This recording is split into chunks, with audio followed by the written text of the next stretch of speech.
This is a 2016 Harley-Davidson Ultra Limited.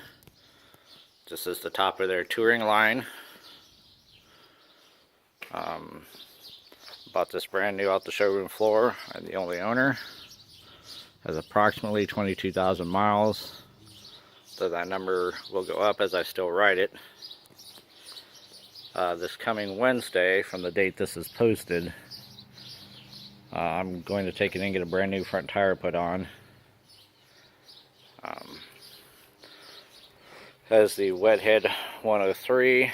Beside each one of these lowers there's a little radiator. It helps to cool the heads on the 103. As a result, they use a little bit higher compression on this particular 103 versus the standard 103.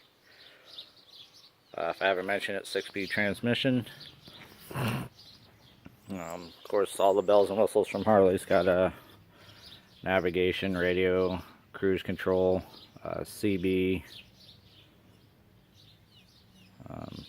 Has the engine idle temperature management system, which is if you're riding in traffic, you're doing a lot of stop and go. When you're stopped, it'll shut off one cylinder, basically turn it into an air pump to help cool the motor. Daymaker headlight. I put this windshield on here. I think this is a long ride windshield. It's a 11 inch, so it'll be about an inch or so taller than the stock. Got these little winglets on here. Also have these little winglets down here on the fairing, which you can adjust to channel air in or out.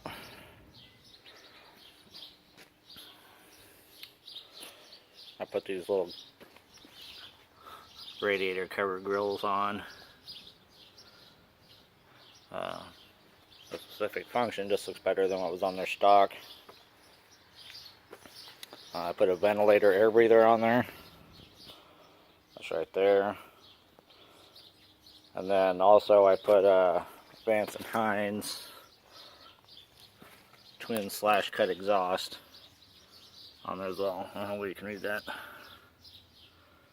And since I changed the air breather and the exhaust, I also installed the Fuel Pack 3 from Vance & Hines. It's a tuner. That's married to the bike, so it'll go with the bike. It allows you to tune the bike. Also has another couple handy features. I'd advise you to look it up if you're unfamiliar with it, just to see all the features that you can do.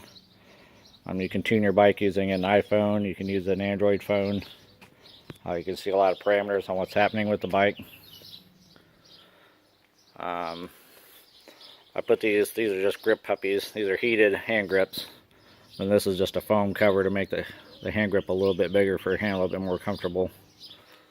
I have no trouble getting the heat to go through there. I put these handlebars on here.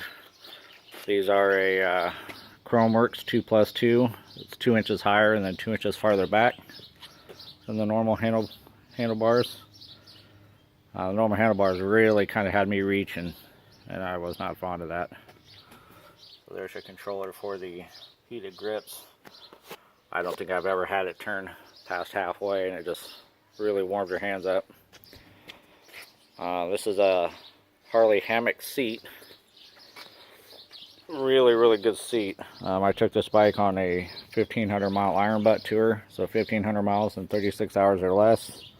I used this seat and it was fine with no issues whatsoever. There's basically a sling of elastic that kind of runs up through here that you sit on, so you're sitting on that sling like that, so it helps absorb a lot of the shocks and stuff. Has the updated Rushmore bags. You can open with one hand. You can open them while you're sitting on the bike. Then to remove the bags, you just got these two little quick disconnectors right here.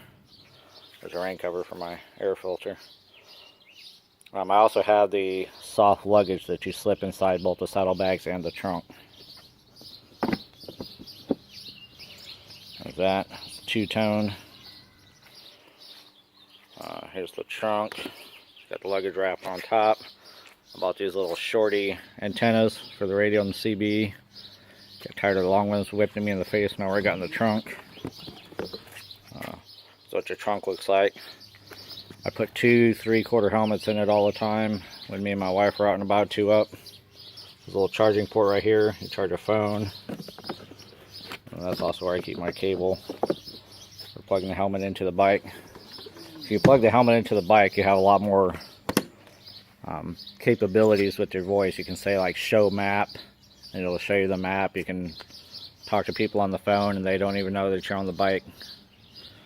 I also installed these Zero bag fillers to fill in the gap between the bags and the rear fender. It acts as a brake light, a turn signal, and then just regular running lights. Not sure how effective it'd be during the day, but we'll see what we can see here. That's kind of what they look like in the day. They're pretty bright at night. Turn signal on here. And that's what you get for a turn signal. You actually get an orangey yellow turn signal. So plenty of light back there. I really like them. I think they really light up the back end of the bike well. Speakers on the back and the front. 6-gallon gas tank. Usually if I fill it up completely, my fuel mileage will show like 220 gallons to empty. And right around 180, 190, I'll start looking for a gas station, depending on how throttle heavy you are. With the air breather, the tuner, and the pipes, bike does have a little bit more pickup. I'm not going to lie and say you're going to do wheelies or anything like that, but it's got a little bit more pickup. Of course, you get full support from Vance & Hines with the tuner. You can upload maps and they'll adjust them for you. So there's that. I didn't show you the soft luggage, but basically just little bags that go inside your trunk and your 2 side bags. So that is my 2016 Ultra Limited.